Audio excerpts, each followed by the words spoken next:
Të nderuar teleshikues, Asalamu Aleikum. Ja pra ku jemi sërish në ciklin e emisioneve Pyetje nga Kurani, bashkë me hoxhën ton të nderuar Ahmet Kalaja.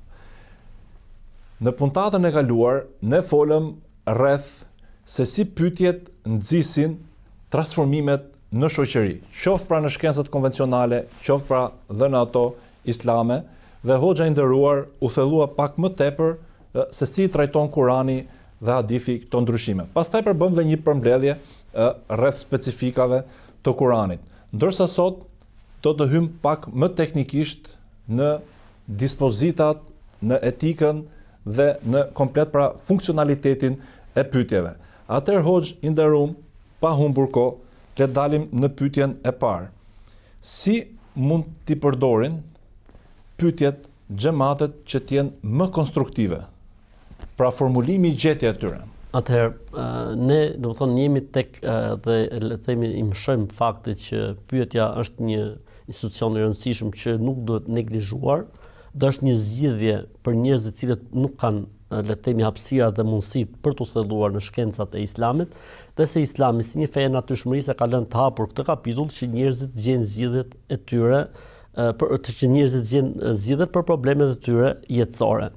Normalisht që pyetjet duhet të jenë konstruktive, duhet të jenë të, le të themi, që pyetja të jetë e saktë, duhet të plotësojë dy kritere. Njeriu që pyet duhet të ketë qëllimin e pastër, jo të kërkojë një përgjigje që don ai.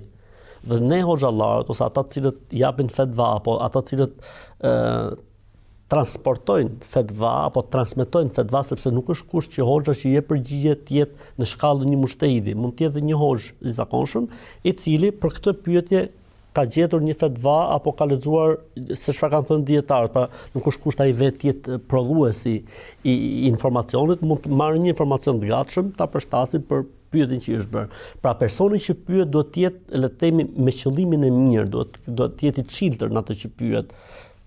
Sepse fatkeqësisht ne gjejmë raste kur njerëzit bëjnë pyetje se ai ka një debat me dikë dhe do të japi këtë përgjigjen, ose ka një interes caktuar dhe duke bërë një pyetje sipas metodës tij ta çojë hoxhën tek përgjigja që ai do. Në fund fare hoxha është njeri dhe nuk i din qëllimet e zemrave të njerëzve. Ai merr pyetjen dhe jep përgjigjen për atë pyetje. Pra qëllimi duhet të jetë i pastër dhe e dyta duhet të jetë pyetja sa më, le të themi, e qartë për problemin. Pra mos ketë, le të themi, shumë përshtjellime, tregime historish. Ka raste për shembull që mund të vjen pyetja, le të themi 30 rrjeshta. Dhe unë i bëj një pyetje në fund fare, më fal, cila është pyetja jote? Tani hoxha nuk duhet të lexojë historinë e jetës, as nuk duhet të lexojë se çfarë ka ndodhur. Pyetja është kjo. Pra pyetja duhet të jetë më e qartë. Le të shtojmë edhe një pikë tjetër, pyetja duhet të jetë për gjërat që ne hasim në jetë. Jo çdo gjë që i bën njeriu të mend as po pyes hoxhën. Pra të ketë interes publik, si thonë. Jo, edhe domethënë diçka që ka interes, pra jo diçka për shembull vetjake, pra që edhe njerëzit përfitojnë, po në fund fare ai të përfitojë dhe mos të jemi një moment kështu, domethënë të tafulit, siç i thon pra gjuhën arabe, kështu s'kam çfarë të bëj, po i bëj pyetje hoxhës për të kaluar kohën, për shembull, apo një pyetje kot më kot. Pra të jetë me qëllimin e pastër, të jetë sa më e kthjellët, sa më e pastër dhe të jetë diçka që është e nevojshme.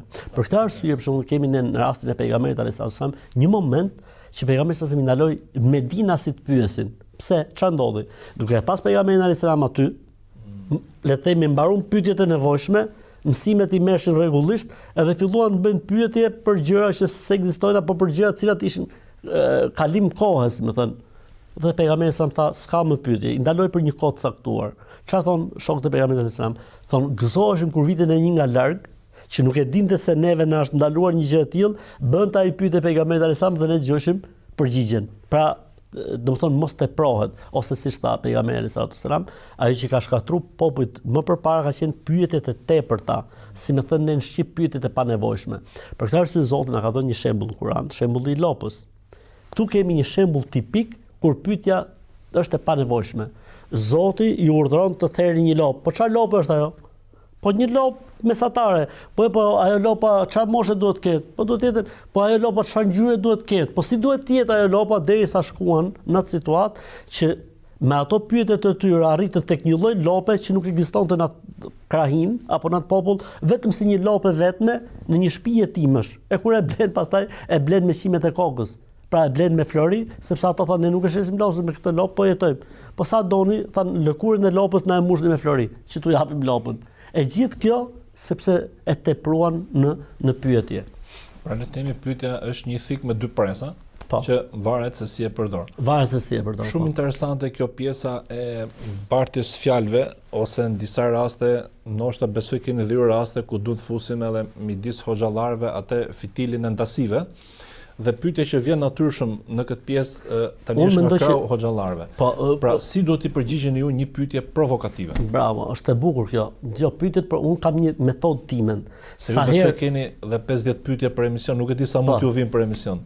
Shumë vin, domethënë dhe shumë po na japin përgjigjen privat. Kjo është një tjetër pyetje brenda pyetjes pasaj që mund ta shtjelloni. Shif si është puna. Un kam një parim. Sa herë që në pyetjen përmendet emri i një hoxhe, nuk ja përgjigje. Interesante. Sepse përderisa një hoxh ka dhënë përgjigje për një çështje të caktuar, nuk i takon një hoxhe tjetër të merret me atë pyetje, sepse ne si hoxhallar e dim shumë mirë që në Islam ka hapësira interpretimi. Kështu që nuk është kurrë që gjithë njerëzit marrin mendimin e Hoxha Ahmedit apo X-it apo Y-it apo Z-s. Është çështje që ka hapësirë mendimesh. Dikush i qetësohet shpirtit e Hoxha Ahmedit, le të vazhdojë me Ahmedit, dikush tek një hoxh tjetër, kushdo qoftë ai hoxh, e rëndësishme të jetë brenda ehli sunetit. Kaq, ky është kushti i vetëm. Pastaj dikush ka këtë mendim, ti mund ta bësh pyetjen, kam dëgjuar se thuhet kështu. Cili është mendimi juaj? Okej, kam dëgjuar se thuhet kështu, ti nuk je i qartë.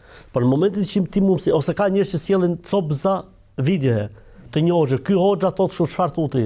Unë them komenti, nuk ja përgjigje kur më sillni pyetje të tilla, nuk ja përgjigje. Pra nuk duhet bim, domethënë në gracka të tilla dhe nuk duhet bim, domethënë në këto pyetje provokative, domethënë ka njerëz të tillë, domethënë, ora ai mund ta ketë edhe nga naiviteti, po ne njerëzit duhet t'i edukojmë.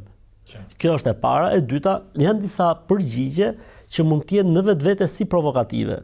Për këtë arsye ne si hoxhallar, domethënë duhet ta kemi si edukat. Për shembull, është një çështje që ti e di shumë mirë që ka hoxhallar të tjerë që për të njëjtën çështje japin mendim tjetër.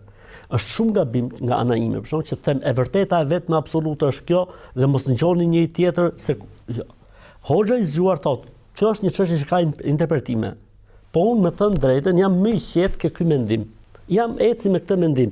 Pra ti le edhe xhamatit tënd, po edhe xhamateve të tjera që të marrin dhe të kenë hapësirë gjithë secili të referohet tek hoxha i tij. Në fund fare, xhamati i Kamzës nuk e ka dot Ahmet Kalan aty, xhamati i Durrësit nuk e ka xhamati i Sarandës nuk e ka Ahmet Kalan për ditë, xhamati i Prishtinës nuk e ka Ahmet Kalan për ditë, apo xhamati i Shkupit, apo i Tetovës. Pra në fund fare njerëzit duhet të referohen tek hoxha i tyre, i vendit të tyre. Okej, mund pyesi hoxhallar, nuk ka asnjë lloj problemi, por në fund fare për këtë arsye dhe ne si hoxhallar, le të themi që jemi më të etiketuarit, le të themi në pyetje përgjigje, duhet të krijojmë hapësirën ose duhet të edukojmë xhamatin apo besimtarët që kjo është një çështje që ka edhe hapësira interpretimi, kështu që nëse dëgjoni mendim tjetër përveç mendimit tim është brenda Islamit. Pra nuk duhet krijojmë ne dhe ne si hoxhallar, ka raste që disa nga hoxhallarët kur japin përgjigje e vullosi se kjo është e vërteta dhe kushtot monopoli i hezbit. Po nuk është kjo, domethënë, nuk është kjo e saktë faktikisht. Unë do të jap një shembull nga jeta e Profetit alayhis salatu wassalam. Mos ta fali asnjëri për jush namazin e ikindis vetëm se tek fisi Beni Qurayza. Erdhi ikindia, po dilte ikindia. Disa njerëz ta dëgjoj. Profeti e tha qartë, mos e falni vetëm se atje. Le të dali koha e ikindis. Unë do ta fal atje në akşam. Dhe kështu veproi një grup sahabesh. Grupi tjetër çfarë thanë? Jo, tha nuk ishte ky qëllimi i Profetit alayhis salam. Profeti alayhis salam pati për qëllim, domethënë ngutuni që mos t'ju zej koha vetëm sa atje. Nëse po na del koha, Zoti thotë faleni në kohë. Dhe qëllimi i Profetit nuk është që ne të kundërshtojmë Kur'anin, kështu që ata e falën në rrugë. Shkuan tek Profeti alayhis salam. O pejgamberi i Zotit, ne e bëm kështu si shteti këtu. Në kohën e akşamit e falem ikindit. Kurse tan tjetër o pejgamberi i Zotit, po ne e falem në rrugë se e dishim që ti s'mund të jesh kundër Kur'anit. Profeti alayhis salam çfarë bëri? Si dha drejt, as nuk foli. Ta vazhdojmë tani se kemi për të përballë me këta. Dhe nuk e la, domethënë ky është një le të themi një lloj le të themi mesazhi nga ana Profetit alayhis salam që vetë Islami ka hapësira interpretimi. Për këtë arsye le të themi ja hapi derën ijtihadit. Bravo, derën e ijtihadit ose po ta përkthejmë gjuhën moderne, derën e demokracisë, mendim pluralizmit mendimor. Pra o vëlla tani njerëzit kanë për këtë arsye ne kemi sa shkolla juridike. Kemi 4 shkolla juridike, pra që gjë që tregon se gjërat kanë hapësirë interpretimi dhe njeriu domethënë ka një lloj le të themi një lloj hapësire për të bërë lëvizje në situata në momente në rreth anët të caktuar kur është se nuk qetësohet tek ky mendim, del tek një ama është me çështje bindje dhe jo me çështje le të themi ndjekje të pasionit, se ndjekja e pasionit në mendimet e dietarëve është dalje nga feja. Pra nëse një njeri thotë dhe është puna, unë kush është më e lehta atë do të marr si mendim. Ky njeri s'ka lidhje me Islam. Sepse ne nuk jemi kur është më e lehta ta bëjmë, ne jemi me mendimin ku është argumenti ta bëjmë. Dhe ne besojmë se argumenti vetëm se lehtëson faktikisht, po e rëndësishme si princip. Ne shpresojmë që rasti juaj, i cili besoj frymëzohet dhe nga etika dietare musliman, të jetë një model dhe për hoxhallarët e tjerë, sidomos për ata që bëjnë të kundërtën, pra mezi presin një video se çka ka thon filan hoxh dhe ndoshta edhe ta konsumojnë edhe ta kthejnë në diçka të tillë. Por është interesante edhe këtu një pyetje, ju vetë nga i merrni pyetjet, se duket që ka një arsenal të madh pyetjesh që drejtohet. Kush është burimi i informacionit të pyetjeve? 3.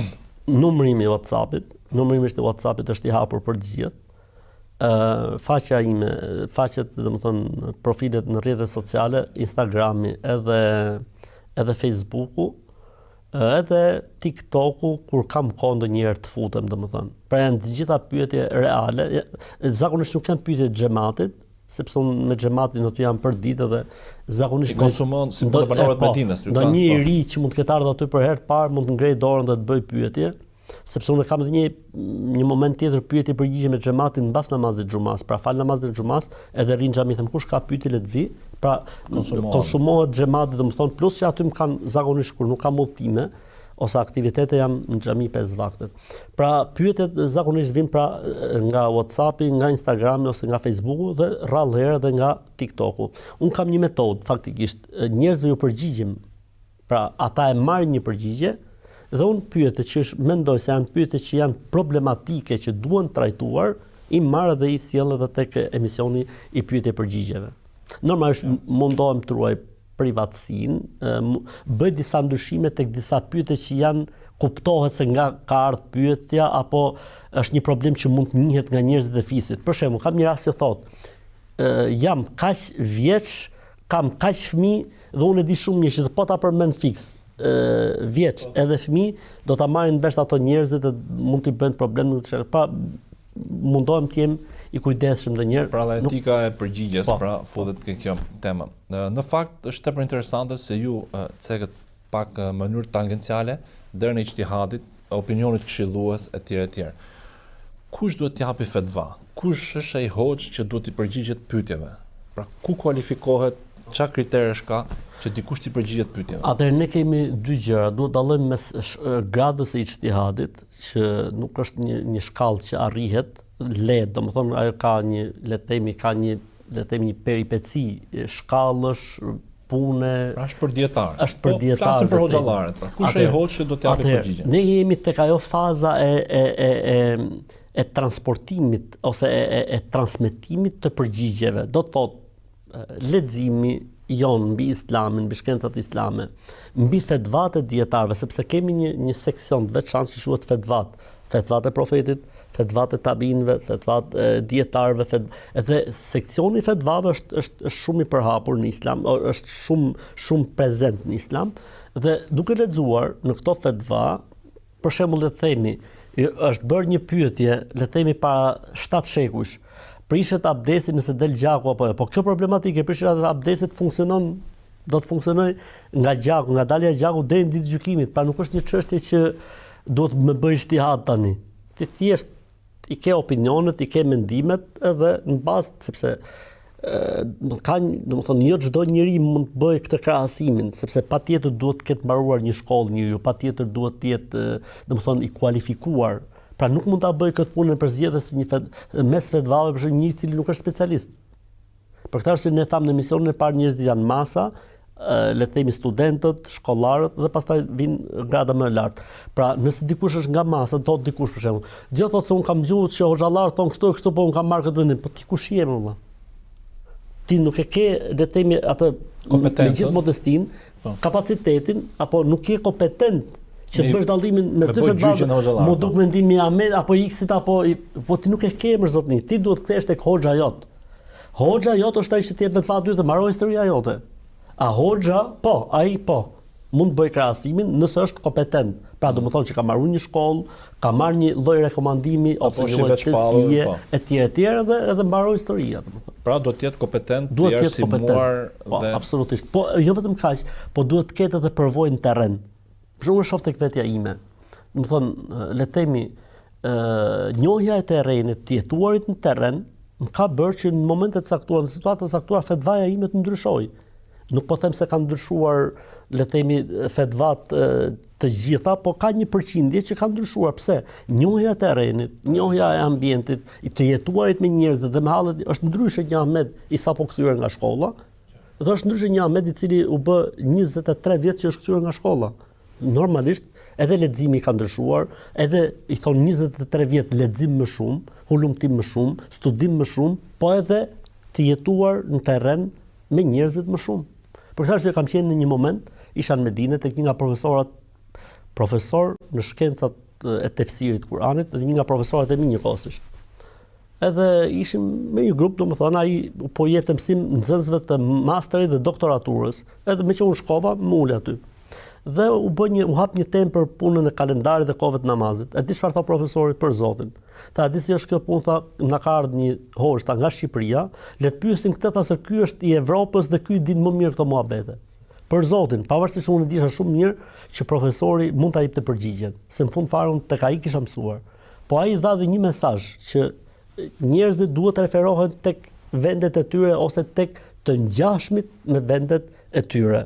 Kështu që problematikat evropiane duhet të referohen tek dietarët e Evropës, sepse janë më të njohur mbi terrenin, janë shumë gjëra për shembull që po të lexosh në fetva është komplet gjë tjetër dhe po të shohësh mënyrën se si ne interpretojmë është gjë tjetër. Jo se ne jemi kundër, po ai dietari ka jetuar në një ambient, në një kohë, në një rrethan dhe nuk e imagjinon dot se çfarë funksionon dhe si funksionon kjo pjesa këtej.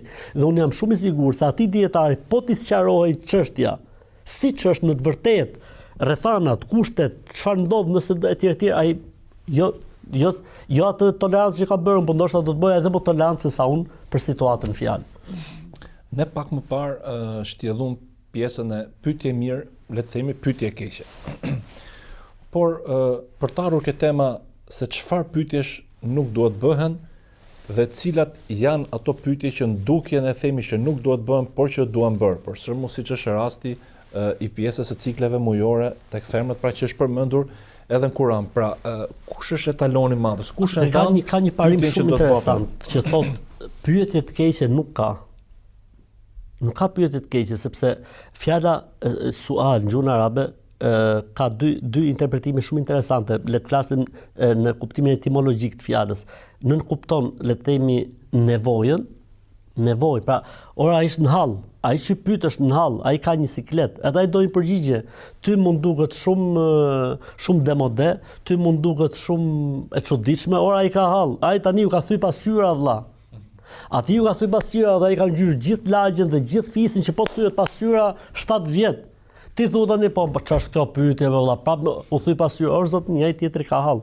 Për këtë arsye është fjala sual, nuk kupton edhe nevojën, nuk kupton pyetjen në gjuhën arabe, por nuk kupton edhe nevojën, kërkesën. Ai njeriu ka një dëshirë, ka një kërkesë. Pra, nuk ka pyetje të këqija, mund të ketë përgjigje të këqija, po, në mënyrë se si personi ai që jep përgjigjen e trajton. E para, e dyta, ne e thamë edhe pak më herët, gjërat që janë pa nevojshme nuk duhen pyetur, gjërat që janë, le të themi, shumë fiksime apo filozofike me kuptimin që nuk kanë terren, po thjesht njeriu mendon, këto gjëra domethënë e lodhin edhe atë që pyet, edhe atë që jep përgjigjen. Ndërkohë që harxhimi i energjive në gjëra që nuk janë, në gjëra që nuk ekzistojnë është gjë e kotë. Për këtë arsye transmetohet nga të parët tanë se kanë pas raste për shembull Imam Malikun. E kanë pyetur, i thotë cili është gjykimi i njeriu nëse ai falet duke mbartur pa pastërti. Thotë ka ndodh ose nuk e di rast tjetër nëse bëhet tallafi në ajër. Thotë a ka ndodh kjo, thotë jo, po ik mos bëj kështu pyetje që ka thënë. Pra me kuptimin ti mëson një herë çfarë është më e rëndësishme. Pra edhe njeriu domthonë do të pyesë për atë që është më e rëndësishme. Pra angazhim në një çështje për cilën dietar nuk i japin një rëndësi të madhe, ndërkohë që ta pyesësh ta bëj një pyetje, po, cilat janë farzat e abdesit? Ai s'di të japi përgjigje për farzët e abdesit. Ndërkohë që merret për një çështje dytësore që dietarët bashkohor kanë dhënë mendim thuaj që ky o vëlla do të ketë lexuar për Islamin 300 vjet. Ndërkohë që nuk din gjërat më minimale të besimit të tij. Kështu që pyetje të keqe nuk ka pra që të jap një përgjigje, pyetje të padëshiruar nuk ka, vetëm se domethënë pyetja duhet bërë domethënë për nevojë, pyetja duhet bërë domethënë si më thon për të zgjidh një problem apo për zgjidh një ose mund të bëhet pyetje edhe për të mësuar të tjerët. Pra dikush me të vërtetë din që kjo pasqyra thojmë nuk sjell asnjë efekt negativ, mirë po aq shumë ja kanë ça kokën ato njerëzit e lagjes tij apo fisit apo saqë do t'ja bëj pyetje një hoxhe që të jepet më një përgjigje një herë për gjithmonë për këtë lloj situate. Siç është për shembull kurbani që vihet në themelet e shtëpisë apo ku dëgjon ka praga disa pyetje që janë besëtni, që cilat përsëriten shpesh, ndoshta dikush e din përgjigjen, po ka për qëllim që të mësojnë të tjerë. Dhe faktikisht kjo ka ndodhur në kohën e pejgamberit sallallahu alajhi wasallam, siç ishte rasti i Xhibrilit. Xhibrili alayhis salam i dinte edhe shtyllat e Islamit, edhe shtyllat e imanit, edhe shtyllat e ihsanit. Po ja bëri pyetje pejgamberit sallallahu alajhi wasallam që të mësojnë njerëzit. Qartë. A mund të jepni disa shembuj nga Kurani ose një shembull për të kuptuar se si ai përcjell mesazhet e tij. Për shembull, siç rasti ke sura Bekare kur tregon historinë e krijimit të Ademit, që Allahu e prezantoi me lajkeve etj. Pra cila është metodologjia e pyetjes në Kur'an? Me që është dhe emisioni. Atëherë, metodologjia e pyetjes në Kur'an, i Madhi Zot, domethënë paraqet, domethënë pyetjet le të themi më tipike që janë bërë pejgamberit alayhis salam, por që nuk kanë lidhje thjesht drejt për drejt me pyetjen, po edhe na tregojnë neve domethënë fushën e mendimit të kohës kur është bërë pyetja. Për shembull le të themi, për shembull, yeselunaka anil xhibal, të pyesin ty o Muhammed për malet, dhe ai e përgjigjen. Të pyesin ty o Muhammed shumë raste e gjejmë Kur'an për ditën e Kiametit. Kur do të bëhet Kiameti? Pra ka njerëz orë që duan ta dinë or kur, ose si ata njerëz që thonë, Hoxh i nderuar, a kanë mbaruar të gjitha shenjat e Kiametit, domethënë edhe sa kanë ngel për të bëj i madh i fare. Domethënë ose a kanë mbaruar shenjat e vogla të Kiametit, domethënë se po presim nga momentin të mëdhat, ndërkohë që ne nuk jemi fare domethënë të angazhuar në Islam, të merrem me këto gjëra sa jemi të angazhuar orë namazit sabahut, a ke mundësi me fal në xhami? A ka mundësi me lexu Kur'anin muj për muj të bësh khatme? Pra janë disa gjëra që neve i kemi domethënë të përditshme dhe jetësore që i neglizhojmë, ndërkohë që nganjëherë bëhen pyetje për gjëra të cilat. Kështu që edhe Kur'ani domethënë i mshon rasteve të tilla për të na treguar se botkuptimi i njerëzve në atë kohë ka qenë ky dhe se Zoti i Madh në përgjigjen që i ka dhënë i ka nxjerr dhe i ka çuar diku më thellë që të meditojnë më thellë.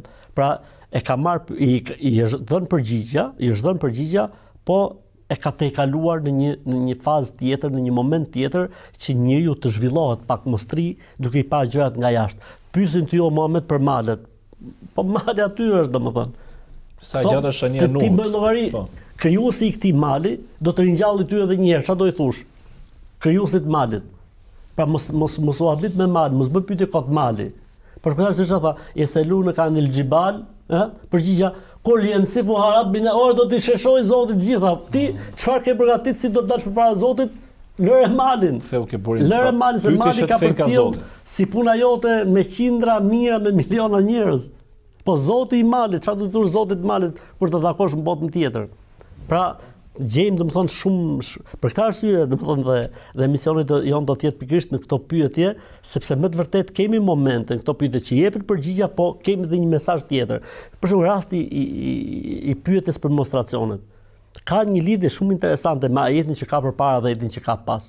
Ka një mesazh shumë të fortë dhe shumë interesant. Pra nuk është vetëm tek ajo gjëja, po është edhe diçka tjetër që ai jep një mesazh, domethënë që njeriu ta zhvillojë nëpërmjet pyetjes dhe mos ta lëri thjesht tek pyetja që ai ka bërë.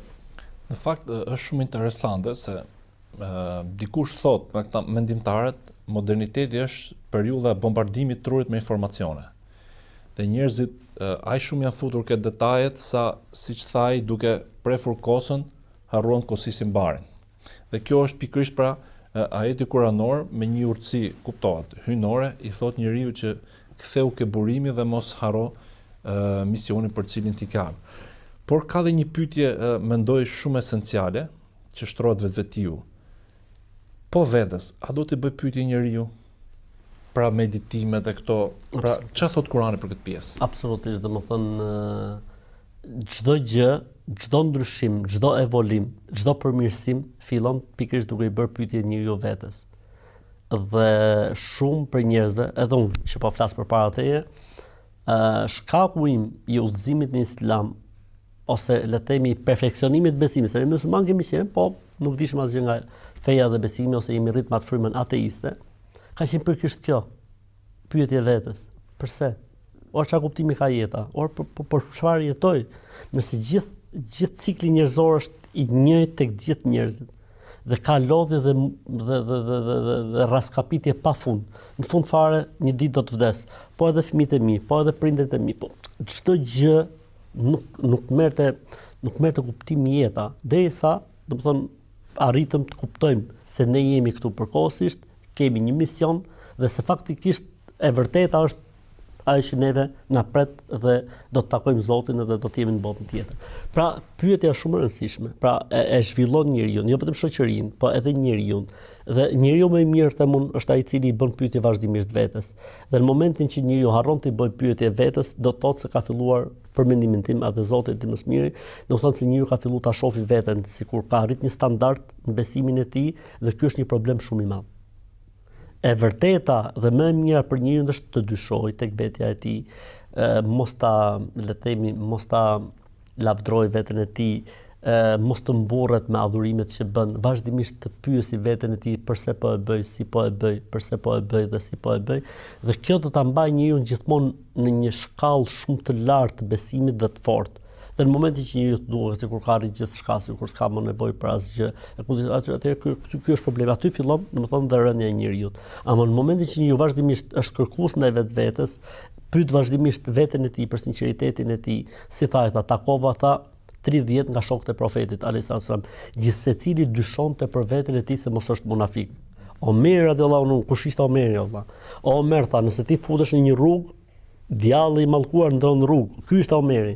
Më shumë se 8 apo 9 herë ka thonë një fjalë dhe Kurani e ka vërtetuar fjalën e Omerit. Dhe i thot sahabiut nderuar, i thot, pash Zotin, thot, aman, thot, ai ka përmend pejgamberi sallallahu alajhi wasallam emrin tim në emrin e 15 munafikëve të Medinës. Kush ishte Omeri valla? Dhe ai do të dyshoj për veten e tij? Kush jemi ne që mos dyshojmë tek vetja jonë? Për këtë arsye thon dietarët islamit, vetë çuditja është mëkati më i madh se gjitha mëkatet. Pse? Sepse fillon, siç thon Shkodron, të hyj vetja në qejf, a kupton? Kur njeriu fillon të hyj vetja në qejf dhe i duket se s'ka nevojë më ta pyesë ky veten se ka kaluar në një fazë tjetër, këtu ka filluar edhe problemi i njeriu. Pra, rrugtimi një hoxhe nis duke bërë pyetjen vetes dhe përfundon duke i përgjigj pyetjeve të tjera, por duke lënë gjithmonë kohë për të bërë prapë pyetje vetes. E pyetjes hapur.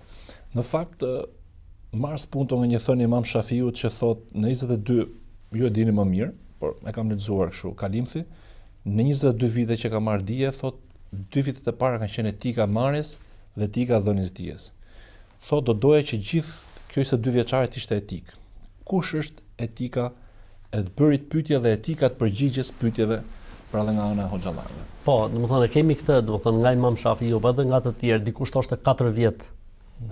Thot, pra ka qenë kulturë kjo, që dietarët si të marrë si të japësh dije? Po, edukimi, domethënë, nuk është dija, dhënie, shkëmbim informacioni. Dija e vërtetë është takvaja. Për këtë arsye ata i përgatisin njerëzit në besim, i forconin njerëzit në besim, domethënë zgjonin tek njeriu ndërgjegjen e mbikëqyrjes së Zotit, i përgatisin njerëzit në kuptimin e korrekcisë për sa i përket normave të adhurimit, po edhe le të themi syneteve, bërjes veprimeve, përgatitej njeriu dhe pastaj filloi dhe i jepej informacioni. Pastaj i jepej dija dhe pastaj dilte njeriu i kompletuar. Ndërsa marrja e informacionit direkt, pa pas le të themi edukimin, si më thën, e bën njeriu që të jetë i ftohtë, edhe e bën njeriu që të jetë i akullt dhe e bën njeriu që të jetë, si më thën, domethënë si të them një LGBT insan, njeri. Po faktikisht nuk është ky qëllimi. Qëllimi është që njeriu domethënë të jetë i ndjeshëm, që njeriu të jetë i edukuar, që njeriu të jetë, për shembull, themi, bëhet pyetja për një haram, domethënë nuk imagjinohet që personi që jep përgjigjen të jetë frekuentues i këtij harami, bëhet pyetje për një obligim, nuk imagjinohet që frekuentuesi ai personi i cili është bërë pyetja të jetë ai që as i kushton rëndësi fare këtij obligimi. Pra, domethënë fatkeqësisht neve brezion na ka rënë që mos të marrim edukimin, po të futemi direkt në dije. Dhe kjo domethënë ka shkaktuar tek ne një lloj disbalance faktikisht. Po këtë ne nuk duhet ta lejmë tek të rit që po rriten. Pra duhet që vazhdimisht t'i edukojmë, vazhdimisht t'i mbajmë pranë dhe pas kësaj t'i orientojmë drejt dijeve dhe shkencave islame. Pra shumë e rëndësishme, domethënë edukimi i njeriu si individ, pastaj vim tek edukimi edhe i pyetësit, siç për shembull tham rastin që nuk duhet pranuar pyetja provokuese, nuk duhet pranuar pyetje të cilat janë fantazira, të cilat nuk kanë bën me realitetin, nuk duhet pranuar pyetje të cilat personi ndoshta nuk është i prekur fare për asaj, po thjesht humb kohën e tij dhe humb kohën tënde, ndërkohë që mund të ketë njerëz të tjerë që kanë halle të tjera dhe siklete të tjera që i kanë aktuale, nuk duhet dhënë përgjigje për gjëra që ti nuk je kompetent, nuk duhet dhënë përgjigje për gjëra të cilat ti nuk je i specializuar, sepse ai që jep përgjigje duhet të ketë edhe një kod etik. Pra duhet të jetë kompetent, duhet të ketë informacionin e duhur, duhet të jetë specialist. Për shembull le të themi, unë mund t'jap përgjigjen në çështën e trashëgimisë islame. Nuk e kam asnjë problem se kam mbaruar për atë punë. Mirë, po mund të jetë një çështje në trashëgiminë islame që unë kam nevojë të konsultohem. Nuk duhet t'jap përgjigje. Pra dhe hoxha bën pyetje. Absolutisht. Dhe siç ka thënë më që e nisëm me Imam Shamilli me Imam Shafiun, thotë gjysma e dijes është nuk e di. Pra edhe ai që i jep përgjigje duhet të jetë i guximshëm dhe trim që në një moment të caktuar që nuk di duhet thotë s'di, s'e di. Ai erdhi tek Imam Maliku rahimahullahu taala dhe i bëri 40 pyetje. Imam Maliku u përgjigj për sa? U përgjigj për 4 pyetje dhe për 36 pyetje nuk i përgjigj. Tani Imam Maliku, që ishte një nga 4 imamët që kur fliste Imam Maliku në Medinë edhe gjethet nuk binin, thonë sa. I tha, o imam, unë kam marrë nga Afrika, tha. Për të pyet ty tha se më thanë që ky është më i ditur mbi sipërfaqen e tokës. Ti tha po thuaj çfarë do thënë njerëzve? Thuaj tha e pyeta dhe tha nuk e di. Interesante. Tha nuk e di, thuaj tha që nuk e di. Tha Maliku, por nuk i interesonte fare se çfarë do thonë njerëzit për Malikun. Dhe ky është një problem shumë i madh. I atyre që japin përgjigje. Dhe një moment që i bëhet një pyetje që ai do të jetë para dy zgjedhjeve. O do thotë nuk e di, o do të japi përgjigje nga vetja e tij. Thënë nuk e di, mund ta bëjë herën e parë dhe herën e dytë, herën e tretë, po nëse është bosh fare, do ta bëjë dhe herën e katërt, dhe herën e pestë, dhe herën e gjashtë, dhe herën e shtatë dhe i bie vlera. Çfarë bën? Fillon edhe ose kam gjuhë diku më duket edhe fillon të jep përgjigje, po kjo është shumë e rëndë. Po ta shohësh në Kur'an, tha Zoti në Kur'an, mos bëni tha punë të fliqura, të dukshme apo të padukshme. Mos i bëni shok Zotit dhe në fund fare tha mos folni në emër të Zotit pa dituri. E foljen me thot dietarët e ka çu Zotit të tretën për treguar se është më e rëndë se gjitha, sepse kjo hap një derë të rrezikshme, do të thotë kjo hap një derë guximi. Për këtë arsye Imam Ibn al-Qayyim ka bërë një libër që quhet I'lam al-Muwaqqi'in, njoftim për firmosësit. Çfarë është kjo firmosësit? Pra këta njerëz japin fatva, po firmosin në emër të Zotit në tokë. Se unë nuk e di se sa dije ka Ahmedi filane po Fisneku. Unë vëlla pyes se them o çfarë thot Zoti për këtë çështje. Ti për mua je duke folur në emër të Zotit. Për këtë arsye tha, njoftim për ata që i hedhin firmën në emër të Zotit. Pra ata që i hedhin firmën në emër të Zotit, duhet të kenë kapacitetin, duhet të kenë dijen, duhet të kenë përgjegjësinë, duhet të kenë ndjeshmërinë kështu me radhë. Të nderuar televizionist, le të shkputemi për pak çaste dhe le të rikthehemi sërish në studio me hoxhën ton Ahmet Kalan.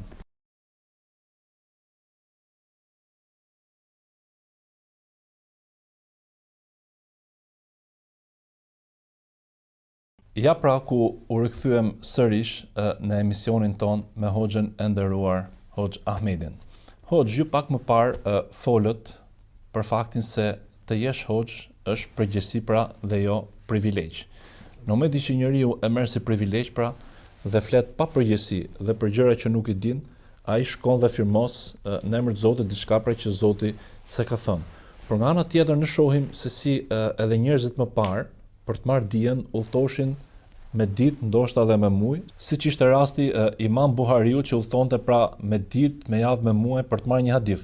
Ndërkohë sot njerëzit kanë celularët, kanë mjetet teknologjike dhe përtojnë ndoshta edhe kur ju del kjo lloj dije që njerëzit kanë në jetën, përtojnë pra për ta shikuar, për ta çuar deri në fund. Një tjetër element thelbësor është ndoshta ke postura, ke sjellja, ke intonacioni. Pra, Zoti në surën Huxhurat kritikoi ato njerëzit e beduinët, cilët folën pak vrasht, po, ose ngritën zërin përpara profetit. Ngritën zërin. Pra, si duhet të jetë kjo, sepse në krau tjetër shohim dhe hoxhallar, për shembull, të cilët në përgjigje janë shumë të irrituar, shumë agresiv.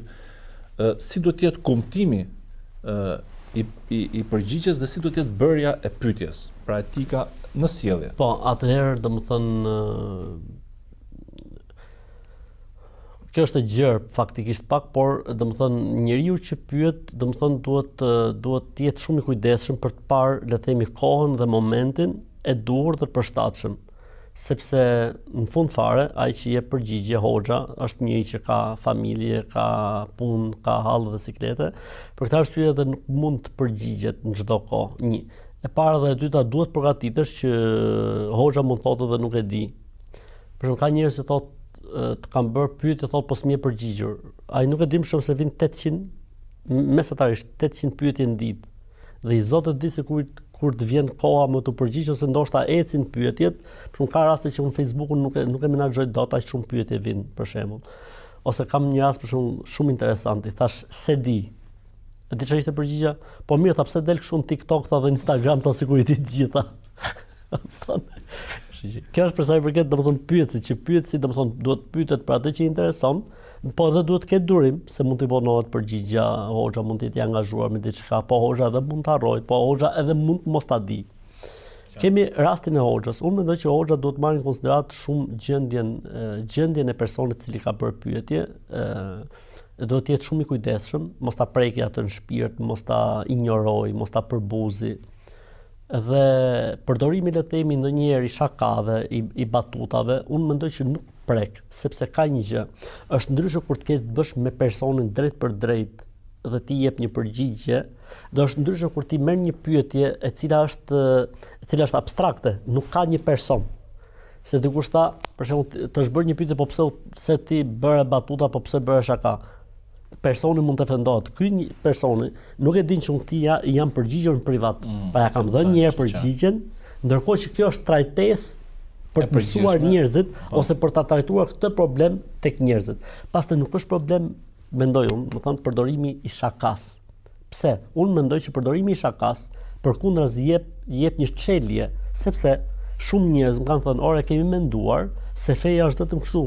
Bën, s'bën, haram, halal."